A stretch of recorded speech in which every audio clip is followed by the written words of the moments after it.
Mas você hoje, você compra CD do jogo ou você abaixa? Você compra pela PSN? Porque eu, particularmente, eu ainda prefiro ir na loja, pegar ele, falar, nossa, isso aqui é demais. Eu joguei, mas eu deixo lá, eu olho ele lá, falo, nossa, que bacana. Você ainda é assim ou você fala, não, dessa parte, não, prefiro essa modernidade mesmo? Prefiro a modernidade, por incrível que pareça. Vou te explicar por quê, cara. O que acontece é o seguinte, Edgar. Eu gosto de, por exemplo, eu tenho minha biblioteca de jogos lá, certo? Eu quero, por exemplo, sair, de um jogo que eu gosto muito, que é o Limbo, e quero ir para um outro jogo chamado Inside. Se eu tenho mídia física, sabe o que eu tenho que fazer? Eu tenho que apertar o botão, tirar o CD. Esse CD, ele pode cair no chão e riscar. Esse CD, ele pode mofar, como acontece. Eu tenho que colocar ele na caixinha, guardar. Lindo, maravilhoso. Beleza. Aí eu vou tirar o Inside, vou colocar lá. Cara, olha o tempo que eu perdi. Sabe como que eu faço com a minha biblioteca digital? Tiro, coloco, tô lá, pronto. Eu não perco tempo. E ainda mais nos dias de hoje, que é correria. É trabalho, chega em casa, você quer velocidade. E outra coisa também. Tem uma coisa bem polêmica que eu quero falar aqui, cara. Hoje, praticamente, a gente está comprando os jogos quase... Eu vou falar uma coisa polêmica aqui, mas quase que não são nossos. Vou te explicar por quê. Você praticamente está pagando por uma licença. Pega o seu PlayStation 4, desliga ele da internet e fica só jogando lá para você ver. Vai chegar uma hora que aquele jogo vai exigir que você entre online. Que hoje as pessoas já jogam online, elas não deixam. Todo mundo tem internet em casa, é normal. Quase todo mundo, não vou falar... Mas as pessoas deixam o seu console ligado. Mas se você resolver, ó, como nas antigas, vou colocar o meu CD aqui. God of War Ragnarok lançou mídia física. Perfeito. Só que se você colocar a mídia física lá, com seu console desligado da internet, você está com um pedaço de plástico. Por quê? Você está comprando uma licença para você jogar o jogo. Você precisa... Aí sabe o que acontece? Você coloca o seu CD lá, o jogo não está no CD, ele vai fazer um download lá da PSN. Sim. Então, ou seja, o mercado mudou muito, Edgar. O mercado mudou e nós vamos ter mudanças ainda maiores. Então, assim, eu acho sensacional poder ter a mídia física.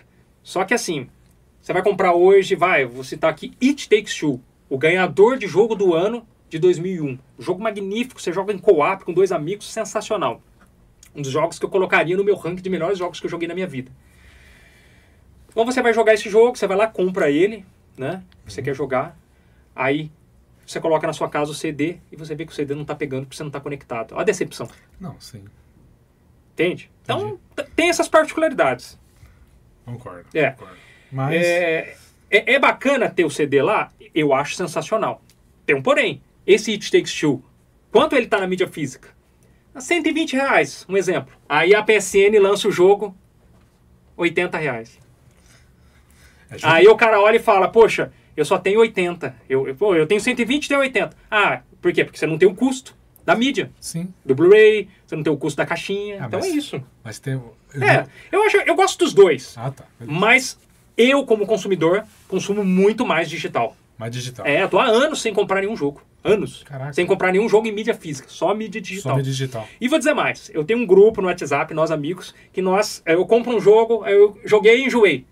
Eu falo, eu coloco ele numa conta separada no e-mail, né? Uhum. E eu pego e falo, você quer o jogo pra você? Então, tá aqui, ó. Pronto. Eu nem tô gastando mais com jogos. Eu pego esse jogo que a Sony disse que eu posso emprestar, coloco ele numa conta de e-mail específica fora da minha conta e faço, você é meu amigo, você confia em mim? Confio. Então tá aqui, ó, o e-mail e a senha. Pronto. Agora faz um pix aqui pra mim de 30, 40 reais. Pronto, vendi o jogo. Nossa, isso porque é meu amigo, não tô nesse grupo. Eu também queria os jogos dele, cara, nem me pôs lá. É quase uma sociedade secreta esse grupo, é difícil de entrar nele. Mas depois nós vamos conversar fora do ar. Ô, Eric, voltando aí pro universo aí cinematográfico do cinema, quero saber o seguinte. Existem mais filmes baseados em games ou games baseados em filmes?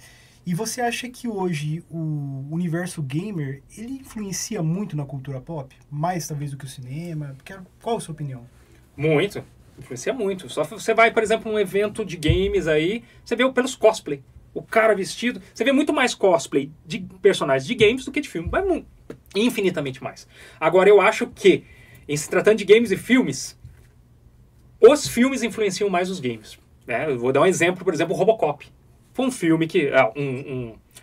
um jogo que surgiu, mas que foi baseado nos filmes lá dos anos 80. É um sucesso o jogo. E tem um monte de exemplos que eu poderia dar aqui pra você. John Wick, tem jogo do John Wick, apesar de não ter feito muito sucesso, mas tem o jogo. Velozes e Furiosos, tem jogo de um monte de coisa. Tem, cara, tem Toy Story. Esses dias eu estava jogando um jogo do Play 2, Toy Story, deram de graça lá no serviço de streaming. Então, vou jogar no serviço na verdade, serviço de download. Serviço de download. E, então, assim, por tudo que eu tenho analisado, Isaac, eu acho que os filmes, eles influenciam muito mais os games. E os games, quando tentam ir pro cinema, estão, como a gente já falou aqui, estão quebrando a cara.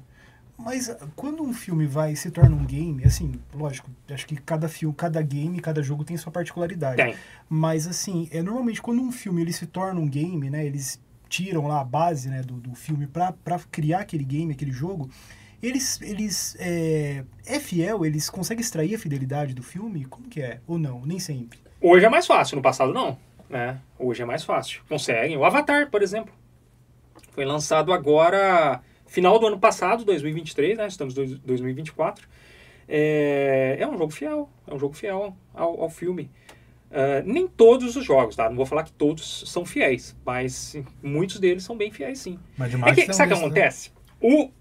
O cara que vai jogar, às vezes, ele não quer que seja uma coisa muito fora, né?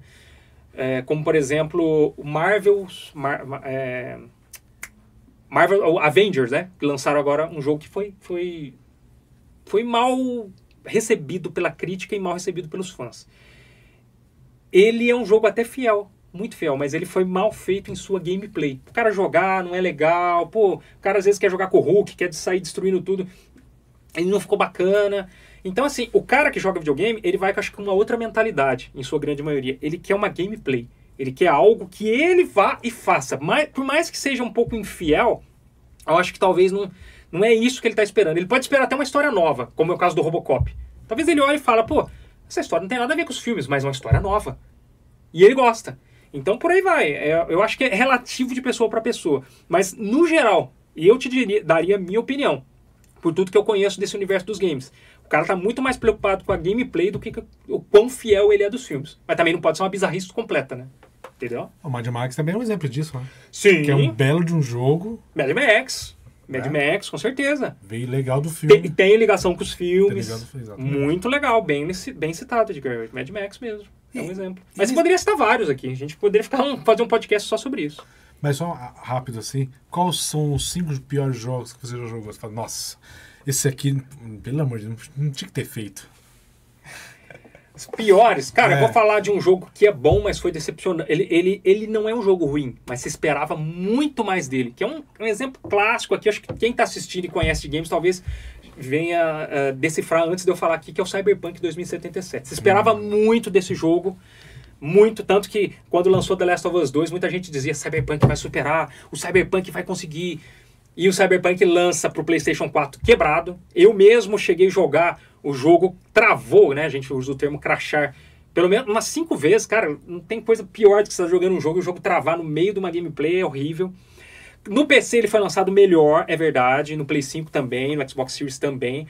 Mas assim, é um jogo que, não vou dizer que tá entre os piores, não vou. Mas é uma grande decepção. Agora, um jogo ruim... tem muito jogo ruim. Tem muito jogo ruim, cara. Tem jogo que é horrível. Cara, tem jogos que são poucos conhecidos, né? Sim.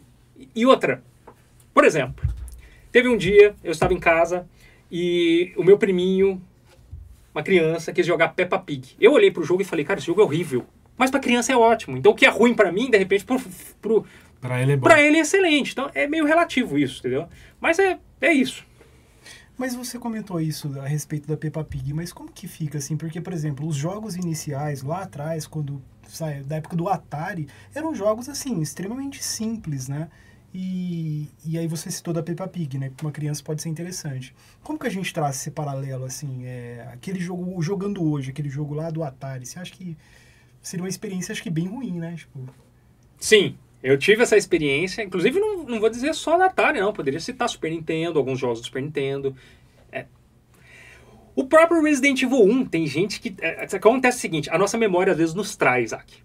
Às vezes o cara que jogou o primeiro Resident Evil lá na época, ele tá jogando hoje jogos com gráficos incríveis, como o último que foi lançado, que é o Resident Evil 4 Remake, o Village, que muita gente critica, o Resident Evil 7, jogos com gráficos mais avançados, né? E aí o cara fala, pô, eu quero a nostalgia, eu quero jogar o Resident Evil 1 lá de trás. Aí a hora que você pega pra jogar, você olha e fala, nossa, era assim, tudo quadradão. Pô, na época era excelente. Hoje é bom. Pô, esse jogo foi clássico, mas já não é tudo isso. Isso porque eu tô falando de um dos marcos da época, que é o Resident Evil. Por exemplo, eu gosto de Donkey Kong até hoje. Mas, por exemplo, é diferente de você jogar Donkey Kong Country, a trilogia, o 2, que é o que eu mais gosto, ou qualquer um da trilogia, e jogar o Peppa Pig. É muito diferente. Porque um jogo ele já foi infantilizado, ele já foi feito para criança. O Donkey Kong é feito para todas as idades, praticamente, entendeu? Então tem isso, tem essas particularidades, né? Tem jogo que ele já foi feito para ser infantil.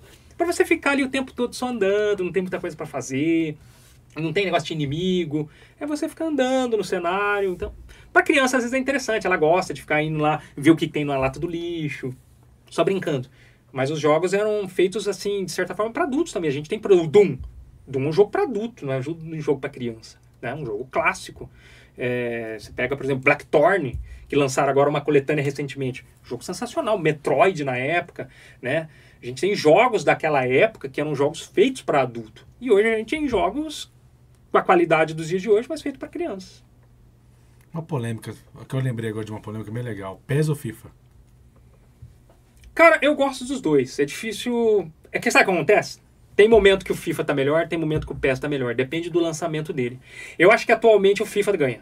FIFA ganha hoje. Que seria o EA FC 24. E o PES, que é o eFootball, né? Tá ficando pra trás. É porque o FIFA ainda é pago, né? Então tem um investimento maior. Sim. E o eFootball é gratuito. Então, por ser gratuito, ele perde alguns aspectos. Teve momentos que eu fui FIFA, teve momentos que eu fui PES. Isso desde a época que... Lá atrás tinha o Win Eleven, né? Que já era o PES da época, Goalstorm. É difícil, Edgar. Depende do momento. Então é isso, meus amigos. Bom, então eu gostaria aí de agora, primeiramente, agradecer, né, o Podcamp da IMA por ter cedido esse espaço pra gente. A gente teve um bate-papo incrível com o Eric, trouxe várias peculiaridades aí do universo dos games. Eric, muito obrigado pela participação. Olha, eu que agradeço, Edgar, agradeço ao Isaac pelo convite. Para mim é um prazer falar de games, ainda mais com vocês que eu conheço há tanto tempo, né? E eu acho que eu consegui expor tudo que eu queria também. Vocês fizeram perguntas bem relevantes, bem bacana. Então, só agradecer mesmo e quem sabe no futuro vamos fazer um novo aí com outro tema. Boa. E, pessoal, segue a nossa página Dualidade de Ideias no Instagram. E no YouTube também, dá uma curtida lá, compartilha com a gente lá, dá essa força pra gente. Então é isso. Valeu, galera. Até a próxima.